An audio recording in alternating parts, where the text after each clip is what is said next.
Hello दोस्तों। हम आज एक टॉपिक करने वाले हैं राजा राम मोहन रॉय के बारे में। बड़ा इम्पोर्टेंट टॉपिक है जी। बड़े अच्छे व्यक्ति थे, बहुत सा काम किया है। तो हिस्ट्री में कई बार इनसे जो है वो क्वेश्चन पूछे जा सकते हैं। इनके जीवन काल से रिलेटेड कुछ भी पूछा जा सकता है। क्या इन्होंने स्टार्ट किया था, क्या पत्रिका थी, किस समय जन्म था, ये सभी बहुत सी चीज़ें थी। इन्होंने जो है वो एक सोशल रिफॉर्मर थे, ये एक बहुत मसीहा थे हमारे समाज के लिए। तो इनके बारे में पढ़ना जो है वो बहुत ज़रूरी हो जाता है। इनको जो है कई बार हम थोड़ा सा इग्नोर कर देते हैं कि नहीं ये इतना इम्पोर्टेंट नहीं है, बट कई बार अच्छा क्वेश्चन जो है यहाँ से बन जाता है। बड़ी छोटी सी वीडियो रहेगी और आपको एक छोटा सा टॉपिक बड़ी जल्दी जो है वो क्लियर हो जाएगा। तो स्टार्ट करते हैं जी राजा राम मोहन रॉय के बारे में। आपको मैं बता दूं कि राजा राम मोहन राय जी जो है वो इंडियन सोसाइटी के लिए एक मसीहा के तौर पे जो है वो आए थे। सबसे पहले तो मैं आपको बता ही देता हूँ कि जैसे कि हमारी सोसाइटी अगर आज भी देखोगे तो बहुत से ऐसे अंधविश्वास है जिनको हम मानते हैं और उस समय बहुत ज़्यादा थे। तो अंधविश्वासों के ऊपर बहुत ज़्यादा डिपेंड थे लोग, और उसके साथ साथ फिर जो रही कसर थी वो पूरी की थी ब्रिटिशर्स ने। तो मतलब जो हमारा जो समाज था वो एक बिल्कुल डूबता जा रहा था। तो उसको जो है वो किनारे पे लेके गए थे जी राजा राम मोहन राय। बड़ा हाथ है इनका इस चीज़ में। ओके, तो बात करते हैं जी इनके बारे में हम, राजा राम मोहन राय के बारे में। इनका अगर मैं जन्म की बात कर देता हूँ तो जन्म हुआ था जी इनका 1771 टू 1833, मतलब कि 1771। कई जगह आपको 1772 भी देखने को मिलेगा। इनका जन्म 1772 में हुआ था और मृत्यु फिर कब हुई थी जी 1833 में। इनको हीरो ऑफ सोसाइटी हम बोल सकते हैं जी। इनको हम हीरो ऑफ सोसाइटी, ये सोसाइटी के हीरो थे, रिफॉर्मर थे जी। ये उद्धार किया था इन्होंने अपनी सोसाइटी का, सुपर हीरो आप इसको बोल सकते हो। कहाँ पे हुआ था जी जन्म? जन्म हुआ था जी इनका बंगाल में। राजा राम मोहन रॉय का जो जन्म है वो बंगाल में हुआ था। Often called the father of India Renaissance and the maker of modern India. Father of modern India भी हम इनको बोल सकते हैं जी राजा राम मोहन रॉय को। ओके, और उसके बाद मैं आपको बता देता हूँ कि इनका जो नाम था वो स्टार्टिंग से राजा नहीं था।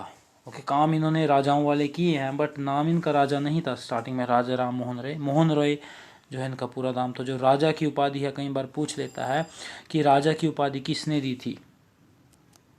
ओके, यहाँ पे मैं लिख देता हूँ कि राजा की उपाधि जो है वो किसने दी थी।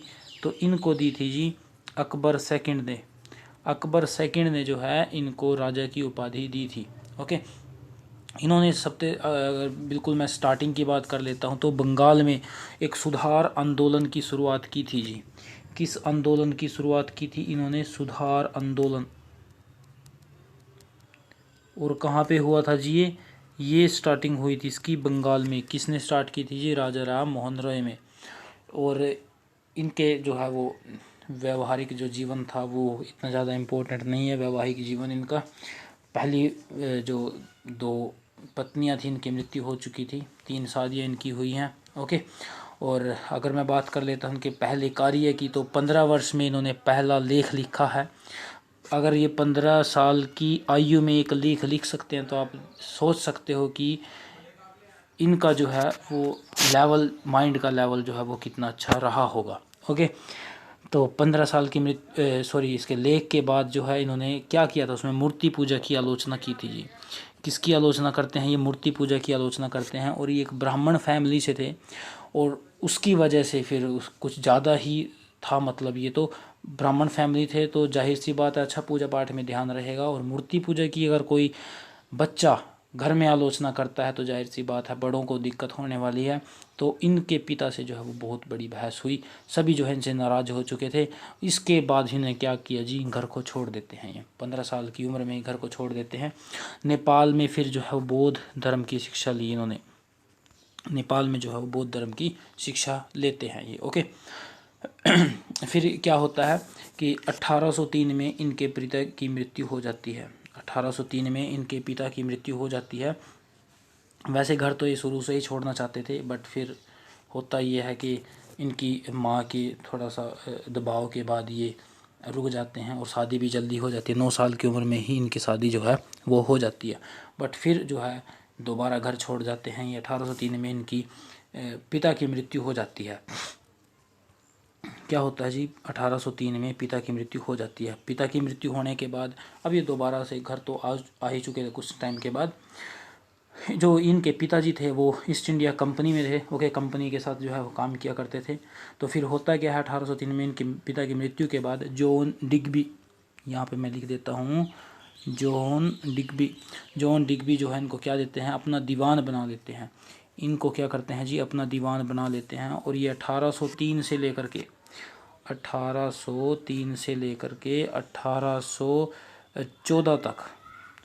1814 तक इन्होंने जो है वो कंपनी में काम किया है। अब 1814 में जो है ये कंपनी को छोड़ देते हैं। उसके बाद फिर ये क्या करते हैं, 1814 में सेटअप द आत्मीय सभा और सोसाइटी ऑफ फ्रेंड्स इन कलकत्ता में 1814 में आत्मीय सभा की जो है, जिसको हम सोसाइटी ऑफ फ्रेंड्स भी बोल सकते हैं, इसकी स्थापना करते हैं। याद रखना है जी, कब की है स्थापना, 1814 में कंपनी को छोड़ा था। आत्मीय सभा कहाँ पे हुई है जी, कलकत्ता में जो है इसका गठन होता है। ओके, और राजा राम मोहन राय फाउंडेड द ब्रह्मो सभा इन 1828 और 1828 में ब्रह्मो सभा की भी जो है ये स्थापना करते हैं। ओके, अब मैं आपको बता देता हूँ कि इन्होंने एक पहला जो ग्रंथ इन्होंने लिखा था, कई बार वो भी पूछ लेता है, इनका जो पहला ग्रंथ था वो फारसी भाषा में था। इनका जो पहला ग्रंथ था वो किस भाषा में था जी, वो फारसी भाषा में जो है वो लिखा गया था। और कई बार ये भी पूछ लेता है कि उस ग्रंथ का जो है नाम क्या था, उस ग्रंथ का नाम क्या था। उस ग्रंथ का नाम था जी तोहफत उल मुहद्दीन। तोहफत उल मुहद्दीन जो है वो उस फारसी भाषा में लिखा गया ग्रंथ का नाम था। वो ग्रंथ जो पहला ग्रंथ था किसके द्वारा, राजा राम मोहन राय के द्वारा। और ये कब प्रकाशित होता है जी, ये 1809 में प्रकाशित होता है, जब ये कंपनी में काम कर रहे थे। ओके, उसके बाद भी फिर ये उसके बाद क्या करते हैं जी, कंपनी छोड़ने के बाद 1821 में, ओके 1821 में बंगाल पत्रिका निकालते हैं जी। नाम क्या है, संवाद कौमुदी।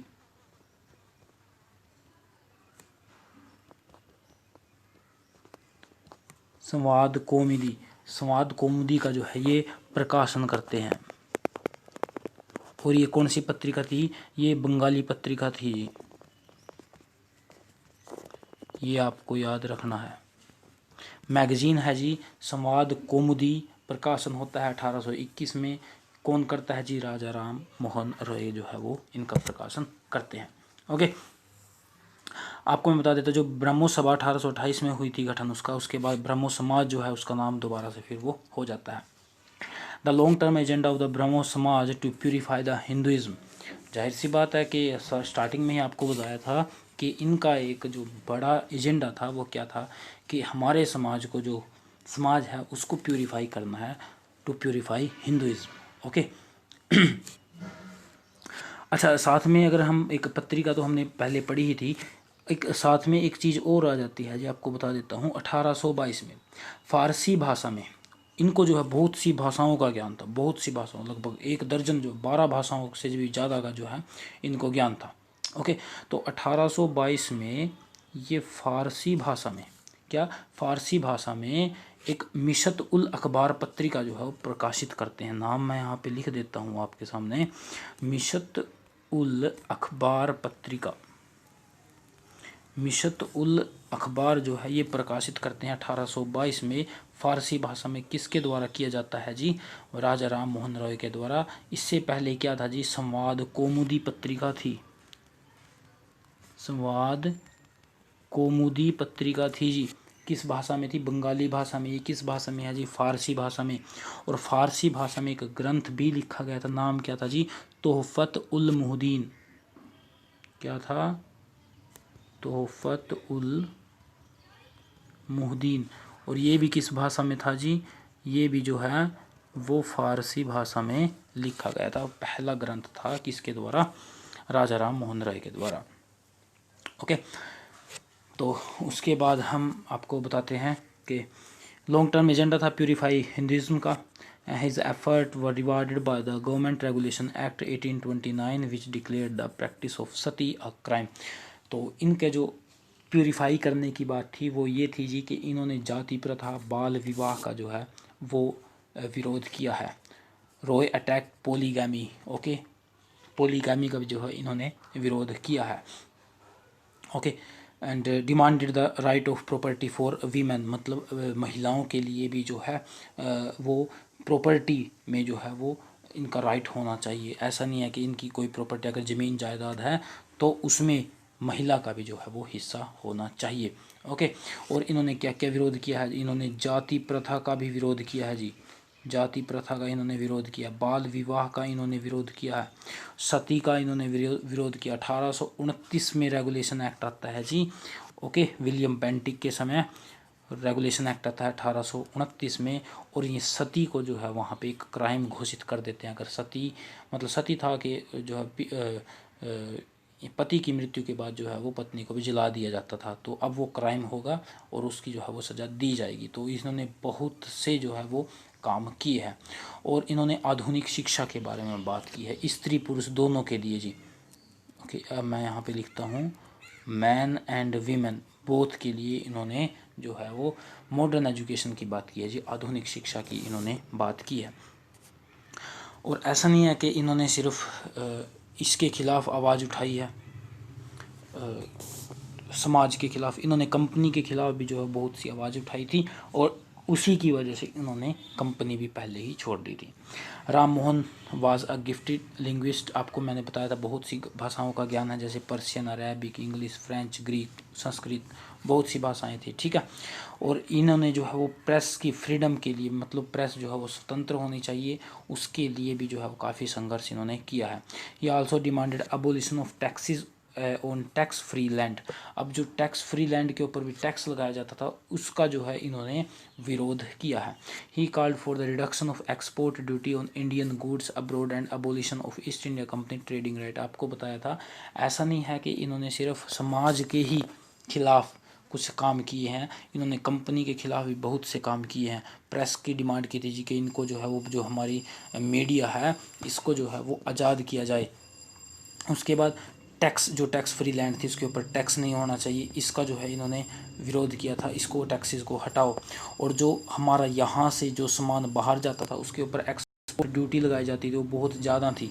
अगर कोई सामान भेजते हैं, सपोज बाहर वस्त्र जाते थे, सूत जाता था, उसके ऊपर ड्यूटीज़ लगाए, टैक्स लगाया जाता था, वो बहुत ज़्यादा था और उसके बाद फिर बचत में कुछ नहीं बचता था।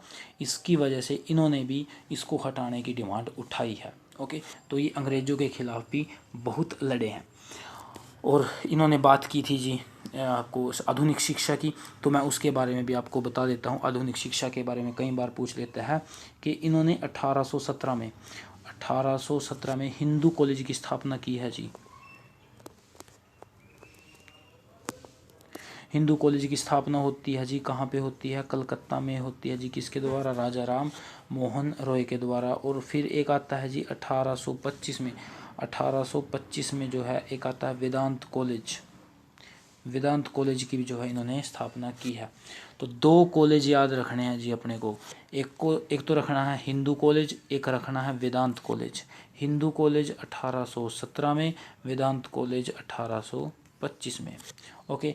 और तीन चीज़ें याद रखनी हैं। 1809 में पहला ग्रंथ भी जो है इन्होंने वो दिया था, प्रकाशित किया था, तोहफ़त उल मुहद्दीन, तोहफ़त उल मुहद्दीन, ओके, ये याद रखना है 1809 में। उसके बाद 1821 में एक पत्रिका आई थी जी, किस पत्रिका? संवाद कौमुदी, संवाद कौमुदी, संवाद कौमुदी पत्रिका आती है जी 1821 में। उसके बाद फिर क्या होता है जी 1822 में, 1822 में अखबार आता है मिशत उल अखबार, मिशत उल अखबार किस भाषा में आता है जी? ये आता है जी फारसी भाषा में। और संवाद कौमुदी जो पत्रिका थी किस भाषा में थी? बंगाली भाषा में जो है वो पत्रिका थी। और एक मैगज़ीन और रहती है जी इनकी, इंग्लिश लैंग्वेज थी जिसमें, ओके, एक इंग्लिश मैगज़ीन भी जो इन्होंने लॉन्च की थी, नाम था जिसका ब्राह्मणिकल मैगज़ीन। मैं यहाँ पे लिख देता हूँ, ब्राह्मणिकल मैगज़ीन, ओके। तो ये 2-3 चीज़ें हैं आपको ये याद रखनी है। और 2 हमने कॉलेज बताई दिए हैं, एक हिंदू कॉलेज और एक वेदांत कॉलेज। तो इस तरीके से जो है इन्होंने अपना कंट्रीब्यूशन दिया है अपनी सोसाइटी को अच्छा बनाने में, सुधार करने में। तो वीडियो अगर अच्छी लगती है तो लाइक कीजिएगा और चैनल को सब्सक्राइब करेंगे ताकि लेटेस्ट जो वीडियो आए और हम उसको जो है वो देख सके जल्द से जल्द। Thank you.